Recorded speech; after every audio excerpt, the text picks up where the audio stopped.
نیکی کی دعوت سے 52 مدنی پھول۔ الحمدللہ رب العالمین والصلاة والسلام علی خاتم النبیین، اما بعد فاعوذ باللہ من الشیطان الرجیم، بسم اللہ الرحمن الرحیم۔ امیر اہل سنت دامت برکاتہ العالیہ کی کتاب نیکی کی دعوت سے چند احادیث مبارکہ اور فرامین بزرگان دین کا مجموعہ، نیکی کی دعوت سے 52 مدنی پھول۔ دعائے اتار، یا اللہ پاک جو کوئی 14 صفحات کا رسالہ نیکی کی دعوت سے 52 مدنی پھول پڑھ یا سن لے، اسے خوب نیکیاں کرنے اور گناہوں سے بچنے کی توفیق عطا فرما، اور اس کی ماں باپ اور خاندان سمیت بے حساب بخشش فرما، آمین بجاہ خاتم النبیین صلی اللہ علیہ وآلہ وسلم۔ درود شریف کی فضیلت۔ فرمان آخری نبی صلی اللہ علیہ وآلہ وسلم، بے شک اللہ پاک نے ایک فرشتہ میری قبر پر مقرر فرمایا ہے جسے تمام مخلوق کی آوازیں سننے کی طاقت عطا فرمائی ہے۔ قیامت تک جو کوئی مجھ پر درود پاک پڑھتا ہے تو وہ مجھے اس کا اور اس کے باپ کا نام پیش کرتا ہے، کہتا ہے فلاں بن فلاں نے آپ صلی اللہ علیہ وآلہ وسلم پر درود پاک پڑھا ہے، صلو علی الحبیب صلی اللہ علی محمد۔ نمبر 1، علم دین سیکھنے اور سکھانے کی فضیلت۔ اللہ پاک نے حضرت موسیٰ کلیم اللہ علیہ السلام کی طرف وحی فرمائی، بھلائی کی باتیں خود بھی سیکھو اور دوسروں کو بھی سکھاؤ، میں بھلائی سیکھنے اور سکھانے والوں کی قبروں کو روشن فرماؤں گا تاکہ ان کو کسی قسم کی وحشت نہ ہو۔ نمبر 2، نیکی کی دعوت دینے اور برائی سے منع کرنے کی فضیلت۔ بارگاہ خداوندی میں ایک بار حضرت موسیٰ کلیم اللہ علیہ السلام نے عرض کی، یا اللہ پاک جو اپنے بھائی کو نیکی کا حکم کرے اور برائی سے روکے اس کی جزا کیا ہے؟ اللہ پاک نے ارشاد فرمایا، میں اس کے ہر کلمے کے بدلے ایک سال کی عبادت کا ثواب لکھتا ہوں اور اسے جہنم کی سزا دینے میں مجھے حیا آتی ہے۔ نمبر 3، مسجد آباد کرنے کے فضائل پر 3 فرامین مصطفیٰ صلی اللہ علیہ وآلہ وسلم۔ نمبر 1، بے شک اللہ پاک کے گھروں کو آباد کرنے والے ہی اللہ والے ہیں۔ نمبر 2، جو مسجد سے محبت کرتا ہے اللہ پاک اسے محبوب بنا لیتا ہے۔ نمبر 3، جب کوئی بندہ ذکر یا نماز کے لیے مسجد کو ٹھکانہ بنا لیتا ہے تو اللہ پاک اس کی طرف رحمت کی نظر فرماتا ہے، جیسا کہ جب کوئی غائب آتا ہے تو اس کے گھر والے اس سے خوش ہوتے ہیں۔ نمبر 4، 5 سے محبت اور 5 کو بھولنا۔ فرمان مصطفیٰ صلی اللہ علیہ وآلہ وسلم، میری امت پر وہ زمانہ جلد آئے گا کہ وہ 5 سے محبت رکھیں گے اور 5 کو بھول جائیں گے۔ نمبر 1، دنیا سے محبت رکھیں گے اور آخرت کو بھول جائیں گے۔ نمبر 2، مال سے محبت رکھیں گے اور محاسبے کو بھول جائیں گے۔ 3، مخلوق سے محبت رکھیں گے اور خالق کو بھول جائیں گے۔ 4، گناہوں سے محبت رکھیں گے اور توبہ کو بھول جائیں گے۔ 5، محلات سے محبت رکھیں گے اور قبرستان کو بھول جائیں گے۔ نمبر 5، ریاکاری اور دکھاوے کی نحوست۔ فرمان آخری نبی صلی اللہ علیہ وآلہ وسلم، اللہ پاک اس عمل کو قبول نہیں کرتا جس میں رائی کے دانے کے برابر بھی ریا یعنی دکھاوا ہو۔ 6، باطن کی اصلاح کیجیے۔ اللہ پاک کے پیارے پیارے آخری نبی مکی مدنی محمد عربی صلی اللہ علیہ وآلہ وسلم کا فرمان ہے، جو اپنے باطن کی اصلاح کرے گا تو اللہ پاک اس کے ظاہر کی بھی اصلاح فرما دے گا۔ 7، ناپسندیدہ کاموں سے بچو۔ حضور اکرم صلی اللہ علیہ وآلہ وسلم نے فرمایا، جو کام لوگوں کے سامنے کرنا ناپسند کرتے ہو وہ تنہائی میں بھی نہ کیا کرو۔ 8، جھگڑا نہ کیجیے۔ اللہ پاک کے سچے نبی صلی اللہ علیہ وآلہ وسلم نے فرمایا، جو حق پر ہونے کے باوجود جھگڑا نہیں کرتا، میں اس کے لیے جنت کے اندرونی کنارے میں ایک گھر کا ضامن ہوں۔ 9 سب سے اچھا کون؟ بارگاہ رسالت صلی اللہ علیہ وآلہ وسلم میں عرض کیا گیا، لوگوں میں سب سے اچھا کون ہے؟ فرمایا، لوگوں میں سے وہ شخص سب سے اچھا ہے جو کثرت سے قرآن کریم کی تلاوت کرے، زیادہ متقی ہو، سب سے زیادہ نیکی کا حکم دینے اور برائی سے منع کرنے والا ہو، اور سب سے زیادہ صلہ رحمی یعنی رشتہ داروں کے ساتھ اچھا برتاؤ کرنے والا ہو۔ 10 تلاوت قرآن کریم کی فضیلت۔ ہمارے پیارے آقا صلی اللہ علیہ وآلہ وسلم نے فرمایا، قیامت کے دن قرآن پڑھنے والا آئے گا تو قرآن عرض کرے گا، یا رب اسے حلہ یعنی جنت کا لباس پہنا، تو اسے کرامت کا حلہ یعنی بزرگی کا جنتی لباس پہنایا جائے گا۔ پھر قرآن عرض کرے گا، یا رب اس میں اضافہ فرما، تو اسے کرامت کا تاج پہنایا جائے گا۔ پھر قرآن عرض کرے گا، یا رب اس سے راضی ہو جا، تو اللہ پاک اس سے راضی ہو جائے گا۔ پھر اس قرآن پڑھنے والے سے کہا جائے گا، قرآن پڑھتا جا اور جنت کے درجات طے کرتا جا، اور ہر آیت پر اسے ایک نعمت عطا کی جائے گی۔ 11 روزی میں برکت کا وظیفہ۔ اللہ پاک کے سچے نبی صلی اللہ علیہ وآلہ وسلم نے فرمایا، جسے یہ پسند ہو کہ اس کی عمر اور رزق میں اضافہ کر دیا جائے، تو اسے چاہیے کہ اپنے والدین کے ساتھ اچھا برتاؤ کرے اور اپنے رشتہ داروں کے ساتھ صلہ رحمی کیا کرے۔ 12 اچھی سوچ کی برکت۔ مصطفیٰ جان رحمت صلی اللہ علیہ وآلہ وسلم نے فرمایا، حسن الظن من حسن العبادہ، یعنی حسن ظن عمدہ عبادت سے ہے۔ حضرت مفتی احمد یار خان رحمت اللہ علیہ اس حدیث پاک کے مختلف مطالب بیان کرتے ہوئے لکھتے ہیں، یعنی مسلمانوں سے اچھا گمان کرنا، ان پر بدگمانی نہ کرنا، یہ بھی اچھی عبادات میں سے ایک عبادت ہے۔ 13 جنتی محل حاصل کرنے کا طریقہ۔ اللہ پاک کی عطا سے غیب کی خبریں دینے والے پیارے پیارے آقا صلی اللہ علیہ وآلہ وسلم نے فرمایا، جسے یہ پسند ہو کہ اس کے لیے جنت میں محل بنایا جائے اور اس کے درجات بلند کیے جائیں، اسے چاہیے کہ جو اس پر ظلم کرے یہ اسے معاف کرے، اور جو اسے محروم کرے یہ اسے عطا کرے، اور جو اس سے قطع تعلق کرے یہ اس سے ناتا یعنی تعلق جوڑے۔ 14 کاروبار میں جھوٹی قسم کا نقصان۔ اللہ پاک کے آخری نبی صلی اللہ علیہ وآلہ وسلم نے فرمایا، جھوٹی قسم سے سودا فروخت ہو جاتا ہے اور برکت مٹ جاتی ہے۔ ایک اور جگہ فرمایا، قسم سامان بکوانے والی ہے اور برکت مٹانے والی ہے۔ 15 دوران تلاوت رونے کی فضیلت۔ رسول کریم رؤوف الرحیم صلی اللہ علیہ وآلہ وسلم کا فرمان عالی شان ہے، قرآن پاک کی تلاوت کرتے ہوئے رو، اگر رو نہ سکو تو رونے کی سی شکل بناؤ۔ 16 دوران سفر ذکر اللہ کرنے والے کی شان۔ اللہ پاک کے سچے نبی صلی اللہ علیہ وآلہ وسلم نے فرمایا، جو شخص سفر کے دوران اللہ پاک کی طرف توجہ رکھے اور اس کے ذکر میں مشغول رہے، اس کے لیے ایک فرشتہ محافظ یعنی حفاظت کرنے والا مقرر ہو جاتا ہے، اور جو بیہودہ شعر و شاعری یا فضول باتوں میں مصروف رہے تو اس کے پیچھے ایک شیطان لگ جاتا ہے۔ 17 مسکرا کر ملنے کی فضیلت۔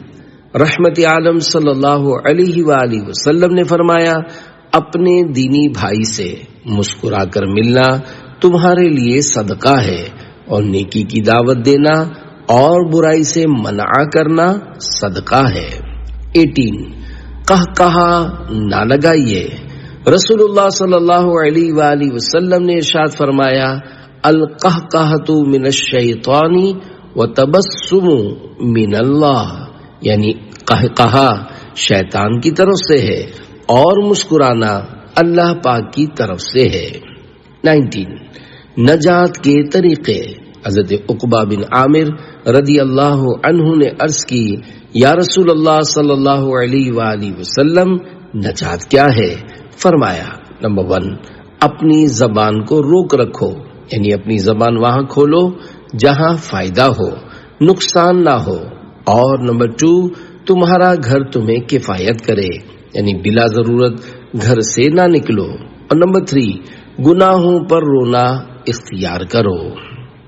20 مسلمان کا عیب چھپانے کا ثواب۔ اللہ پاک کے آخری نبی صلی اللہ علیہ وآلہ وسلم نے فرمایا، جو اپنے مسلمان بھائی کی عیب پوشی کرے، اللہ پاک قیامت کے دن اس کی عیب پوشی فرمائے گا، اور جو اپنے مسلمان بھائی کا عیب ظاہر کرے، اللہ پاک اس کا عیب ظاہر فرمائے گا، یہاں تک کہ اسے اس کے گھر میں رسوا کر دے گا۔ 21 مسلمان بھائی کی تکلیف دور کرنے کا ثواب۔ اللہ پاک کے آخری رسول صلی اللہ علیہ وآلہ وسلم نے فرمایا، جو کسی مسلمان کی تکلیف دور کرے، اللہ پاک قیامت کی تکلیفوں میں سے اس کی تکلیف دور فرمائے گا، اور جو کسی مسلمان کی عیب پوشی کرے تو خدائے ستار قیامت کے روز اس کی عیب پوشی فرمائے گا۔ 22 عیب چھپائیے جنت میں جائیے۔ اللہ پاک کے آخری رسول صلی اللہ علیہ وآلہ وسلم کا فرمانے جنت نشان ہے، جو شخص اپنے بھائی کا عیب دیکھ کر اس کی پردہ پوشی کر دے تو وہ جنت میں داخل کر دیا جائے گا۔ 23 خوف خدا میں رونے کی فضیلت۔ اللہ پاک کے محبوب صلی اللہ علیہ وآلہ وسلم نے ارشاد فرمایا، جس مومن کی آنکھوں سے اللہ پاک کے خوف سے آنسو نکلتے ہیں، اگرچہ مکھی کے سر کے برابر ہوں، پھر وہ آنسو اس کے چہرے کے ظاہری حصے کو پہنچے تو اللہ پاک اسے جہنم پر حرام کر دیتا ہے۔ 24 فرمانے آخری نبی صلی اللہ علیہ وآلہ وسلم، جہاں بھی رہو اللہ پاک سے ڈرتے رہو، اور گناہ کے بعد نیکی کر لیا کرو کہ وہ نیکی اس گناہ کو مٹا دے گی، اور لوگوں کے ساتھ حسن اخلاق سے پیش آؤ۔ 25 دیندار عورت سے نکاح کی ترغیب۔ فرمان مصطفیٰ صلی اللہ علیہ وآلہ وسلم، عورت سے نکاح 4 باتوں کی وجہ سے کیا جاتا ہے، یعنی نکاح میں ان کا لحاظ ہوتا ہے۔ نمبر 1 مال، نمبر 2 حسب، نمبر 3 جمال، نمبر 4 دین، اور تو دین والی کو ترجیح دے۔ 26 اپنے مرحومین کو ایصال ثواب کرے۔ مردے کا حال قبر میں ڈوبتے ہوئے انسان کی مانند ہے کہ وہ شدت سے انتظار کرتا ہے کہ باپ یا ماں یا بھائی یا کسی دوست کی دعا اس کو پہنچے، اور جب کسی کی دعا اسے پہنچتی ہے تو اس کے نزدیک وہ دنیا و ما فیہا، یعنی دنیا اور اس میں جو کچھ ہے سے بہتر ہوتی ہے۔ اللہ پاک قبر والوں کو ان کے زندہ متعلقین کی طرف سے ہدیہ کیا ہوا ثواب پہاڑوں کی مانند عطا فرماتا ہے۔ زندوں کا ہدیہ یعنی تحفہ مردوں کے لیے دعائے مغفرت کرنا ہے۔ 27 نکاح کی برکت۔ جب تم میں کوئی نکاح کرتا ہے تو شیطان کہتا ہے، ہائے افسوس، ابن آدم نے مجھ سے اپنا 2/3 2/3 دین بچا لیا۔ 28 گناہ سے منع نہ کرنے کا نقصان۔ سرکار صلی اللہ علیہ وآلہ وسلم نے ارشاد فرمایا، اللہ پاک کی قسم، تم ضرور نیکی کا حکم دیتے رہو اور گناہوں سے منع کرتے رہو، اور ظالم کو ظلم سے روکتے رہو، اور اس کو حق بات کی طرف کھینچ کر لاتے رہو، ورنہ اللہ پاک تمہارے دل بھی خلط یعنی نافرمانوں کی نحوست سے انہی جیسے کر دے گا، اور تم پر بھی لعنت فرمائے گا جیسے ان پر لعنت فرمائی۔ 29 وضو کے بعد سورۃ القدر پڑھنے کی فضیلت۔ حدیث مبارکہ میں ہے، جو وضو کے بعد ایک مرتبہ سورہ قدر پڑھے تو وہ صدیقین میں سے ہے، اور جو 2 مرتبہ پڑھے تو شہداء میں شمار کیا جائے، اور جو 3 مرتبہ پڑھے گا تو اللہ پاک میدان محشر میں اسے اپنے انبیاء کے ساتھ رکھے گا۔ 30 مال زیادہ حساب زیادہ۔ فرمانے حضرت عبداللہ بن عمیر رحمت اللہ علیہ، جتنا مال زیادہ ہوگا اتنا حساب زیادہ ہوگا۔ 31 لوگوں کو نفع پہنچانا۔ اللہ پاک کے پیارے پیارے آخری نبی صلی اللہ علیہ وآلہ وسلم نے ارشاد فرمایا، مومن سے الفت کی جاتی ہے اور اس میں کوئی بھلائی نہیں جو نہ کسی سے الفت رکھے نہ اس سے الفت کی جائے، اور لوگوں میں سے بہتر وہ ہے جو لوگوں کو نفع پہنچائے۔ 32 اچھی زندگی گزارنی ہے تو نیکی کی دعوت دیجیے۔ مسلمانوں کے پہلے خلیفہ حضرت ابو بکر صدیق رضی اللہ عنہ فرماتے ہیں، اے لوگو، بھلائی کا حکم دو، برائی سے منع کرو، تمہاری زندگی بخیر گزرے گی۔ 33 اچھائی اور برائی میں فرق کیجیے۔ مسلمانوں کے چوتھے خلیفہ حضرت مولا کائنات علی المرتضی شیر خدا رضی اللہ عنہ فرماتے ہیں، جو دل اچھائی کو اچھائی نہ سمجھے اور برائی کو برائی نہ سمجھے تو اس دل کے اوپر والے حصے کو ایسے نیچے کر دیا جائے گا جیسے تھیلے کو الٹا کیا جاتا ہے، اور پھر تھیلے کے اندر کی چیزیں بکھر جاتی ہیں۔ 34 اللہ پاک کی بارگاہ میں روتے ہوئے حاضری۔ مسلمانوں کے چوتھے خلیفہ حضرت مولا کائنات علی المرتضی شیر خدا رضی اللہ عنہ فرماتے ہیں، جب تم میں سے کسی کو خوف خدا سے رونا آئے تو وہ آنسو کو کپڑے سے صاف نہ کرے بلکہ رخساروں پر بہہ جانے دے کہ وہ اسی حالت میں اللہ پاک کی بارگاہ میں حاضر ہوگا۔ 35 1000 سونے کے سکے صدقہ کرنے سے بہتر۔ حضرت عبداللہ بن عمرو بن عاص رضی اللہ عنہما نے فرمایا، اللہ پاک کے خوف سے آنسو کا ایک قطرہ بہنا میرے نزدیک 1000 دینار صدقہ کرنے سے بہتر ہے۔ 36 خوف خدا میں بہنے والے آنسوؤں کی برکت۔ عظیم تابعی بزرگ حضرت محمد بن منقدر رحمت اللہ علیہ جب روتے تو اپنے چہرے اور داڑھی پر آنسو مل لیتے اور فرماتے کہ مجھے معلوم ہوا ہے کہ آگ اس جگہ کو نہ چھوئے گی جہاں خوف خدا سے نکلنے والے آنسو لگے ہوں۔ 37 بدگمانی نہ کرو۔ عظیم تابعی بزرگ حضرت مکحول دمشقی رحمت اللہ علیہ فرماتے ہیں، جب کسی کو روتا ہوا دیکھو تو تم بھی رو پڑو اور اسے ریاکار نہ سمجھو۔ میں نے ایک دفعہ کسی رونے والے شخص کو ریاکار تصور کیا تو میں 1 سال تک رونے سے محروم رہا۔ 38 چوری اور شراب نوشی وغیرہ کا آداب۔ عظیم تابعی بزرگ حضرت مسروق رحمت اللہ علیہ سے روایت ہے، جو شخص چوری یا شراب خوری یا زنا میں مبتلا ہو کر مرتا ہے اس پر 2 سانپ مقرر کر دیے جاتے ہیں جو اس کا گوشت نوچ نوچ کر کھاتے رہتے ہیں۔ 39 شیطان سے بچنے کی جگہ۔ حضرت عبد الرحمن بن معقل رضی اللہ عنہ فرماتے ہیں کہ ہم سے بیان کیا جاتا تھا کہ المسجد حصن حصین من الشیطان، یعنی مسجد شیطان سے بچنے کے لیے ایک مضبوط قلعہ ہے۔ 40 موت کی تکلیف۔ حضرت علامہ جلال الدین سیوطی شافعی رحمت اللہ علیہ لکھتے ہیں، موت دنیا و آخرت کی ہولناکیوں میں سب سے زیادہ ہولناک ہے۔ یاروں کے چیرنے سے، قینچیوں کے کاٹنے سے، ہانڈیوں کے ابالنے سے زائد ہے۔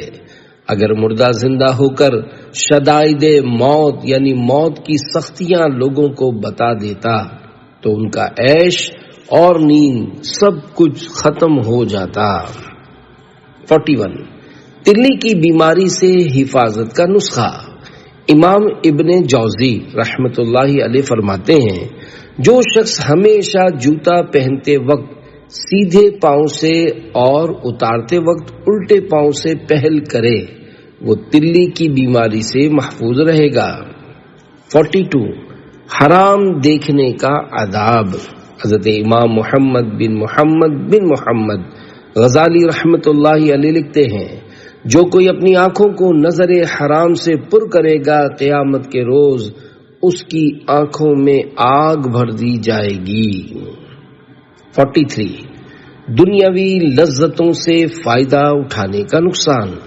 حضرت امام محمد بن محمد غزالی رحمت اللہ علیہ نے فرمایا، اللہ پاک کی نعمتوں سے لطف اندوز ہونا گناہ نہیں ہے، لیکن اس سے سوال ضرور ہوگا، اور جس سے حساب میں پوچھ گچھ ہوئی وہ ہلاک ہو جائے گا۔ اور جو آدمی دنیا میں مباح چیزوں کو استعمال کرتا ہے، اگرچہ اسے قیامت میں اس پر عذاب نہیں ہوگا، لیکن اسی مقدار میں آخرت کی نعمتیں کم ہو جائیں گی۔ غور تو کیجئے، کتنے بڑے نقصان کی بات ہے کہ انسان فانی نعمتوں کے حصول میں بہت جلدی کرے اور اس کے بدلے اخروی نعمتوں میں کمی کے ذریعے نقصان اٹھائے۔ 44 سب مسلمان نیکی کی دعوت دیں۔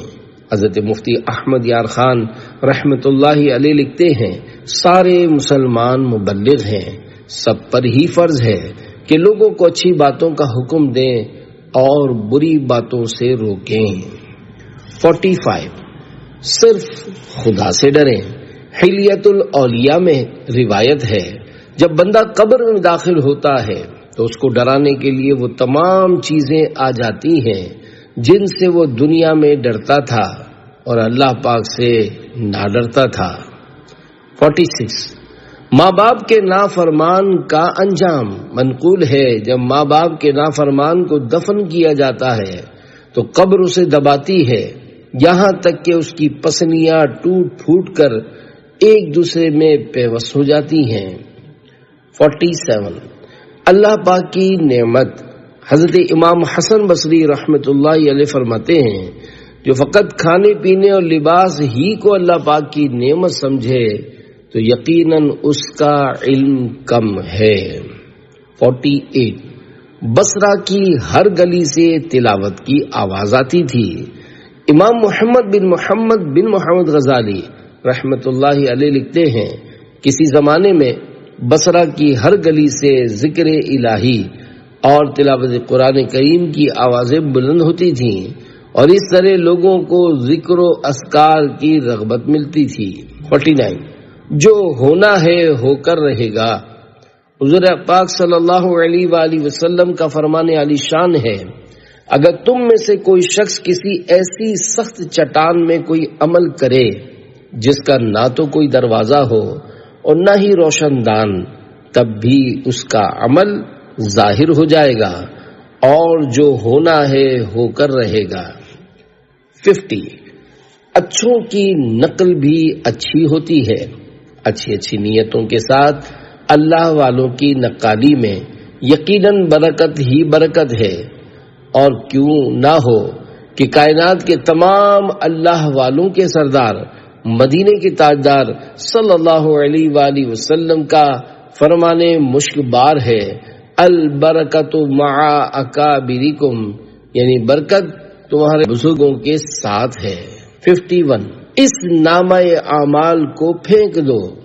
حضرت علامہ شیخ عبدالحق محدث دہلوی رحمت اللہ علیہ فرماتے ہیں، روایت میں آتا ہے جب فرشتے بندوں کے اعمال ناموں کو آسمانوں پر لے کر جاتے اور دربار الہی میں پیش کرتے ہیں تو اللہ پاک فرماتا ہے، القی تلک الصحیفۃ، القی تلک الصحیفۃ، یعنی اس نامہ اعمال کو پھینک دو، اس نامہ اعمال کو پھینک دو۔ فرشتے عرض کرتے ہیں، یا اللہ تیرے اس بندے نے جو نیک اعمال کیے ہیں ان کو ہم نے دیکھ اور سن کر لکھا ہے۔ اللہ پاک ارشاد فرماتا ہے، لم یرد وجہی، یعنی اس بندے نے ان اعمال میں میری رضا کی نیت نہیں کی تھی۔ 52 جہنم میں لے جانے کا حکم ہوگا۔ منقول ہے کہ قیامت کے دن ایک شخص کو اللہ پاک کی بارگاہ میں کھڑا کیا جائے گا۔ اللہ پاک اسے جہنم میں لے جانے کا حکم فرمائے گا۔ وہ عرض کرے گا، یا اللہ پاک مجھے کس لیے جہنم میں بھیجا جا رہا ہے؟ ارشاد ہوگا، نمازوں کو ان کا وقت گزار کر پڑھنے اور میرے نام کی جھوٹی قسمیں کھانے کی وجہ سے۔